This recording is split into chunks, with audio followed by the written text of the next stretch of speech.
We are a Sydney-based cybersecurity software company, and it's a pleasure to be here today talking to you. Hope you all find the sessions today inspirational, exciting, interesting, and thought-provoking.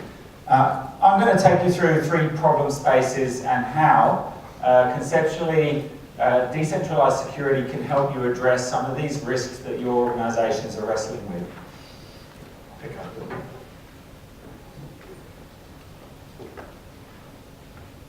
Now, many of your organizations currently have aging technology platforms, aging security platforms. I have a trivia question for you. What do computer passwords, the 8-track analog audio recording system, and the yellow smiley face have in common?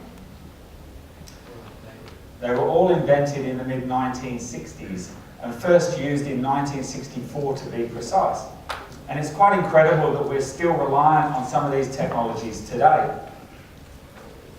If we look at username and password particularly, we know that 81% of data breaches reported around the world originate from a weak username and password being compromised.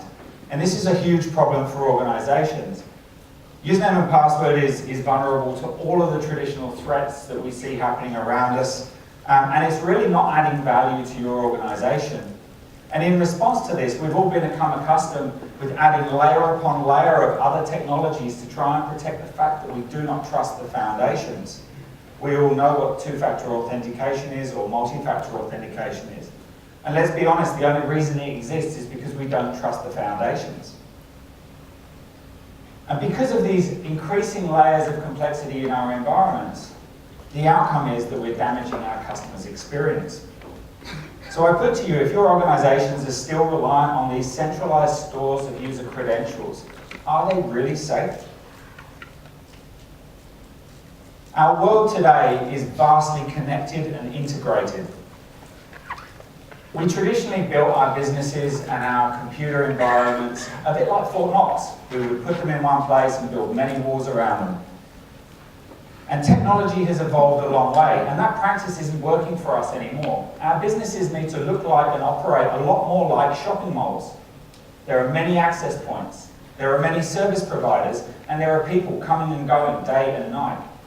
So how do we protect this expansive environment that's ultimately increasing the attack surface that the hackers can use to try and breach our networks? And lastly, both of those issues, both of those problem spaces that we just talked about, add to your exposure in the legislative and the regulatory requirements that are being burdened on your organizations day and day.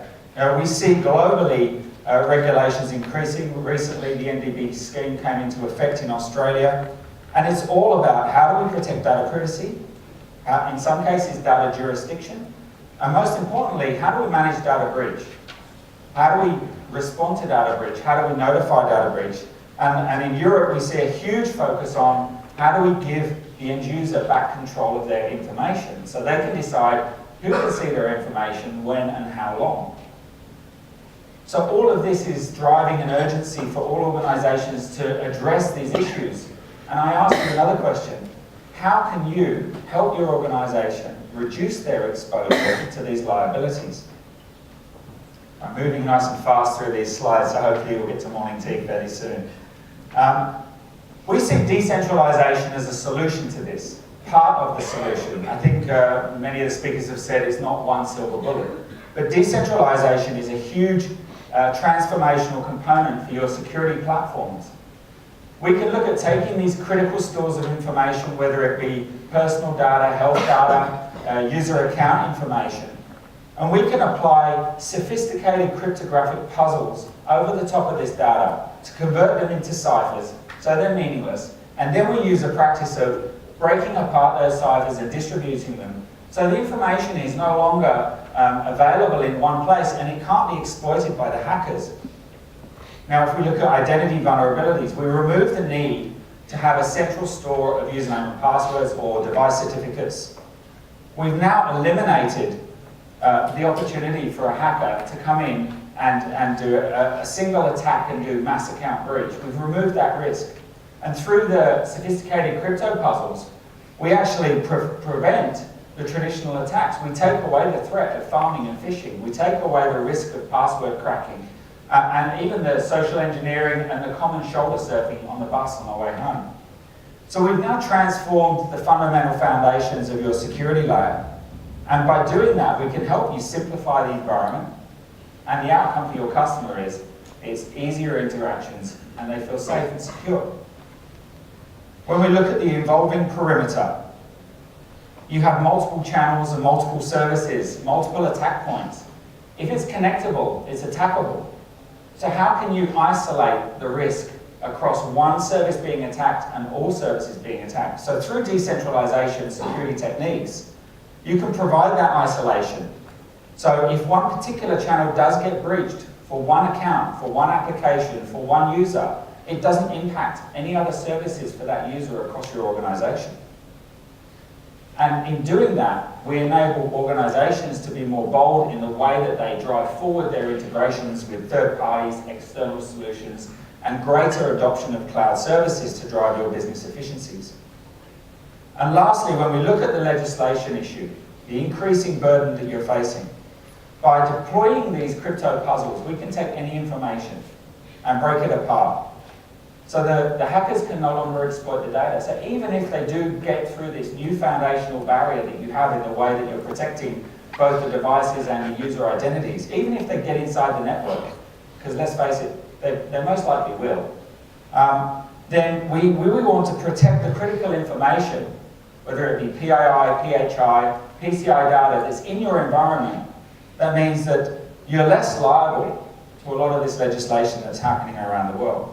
And ultimately, with some of these practices and the decentralization techniques, it actually aids you in the journey to giving control back to the end users. So this was a very quick, I'm going to be very short because I know we're over time. This is a very quick, abstracted view of decentralized technology. I'm around all day and we've got a booth next door. I'm not going to show you any marketing slides today. I'll save you from that. But please come and talk to us if you'd like to learn more about how decentralized security solutions could help you and your organizations address some of these risks, how we can help you think differently about tackling some of the common problems that you're all facing, then please come and chat to us in the booth next door. I'm available during morning tea and during lunch. So thank you very much for having me here today. And thank you, Robert. Thank you, everyone. Now, thank you for your presence. So you get morning tea. That was very appreciated. Now what I'm going to do, thank you. And what I'm going to do is I'm going to keep talking while you all file out, because I've got sort of the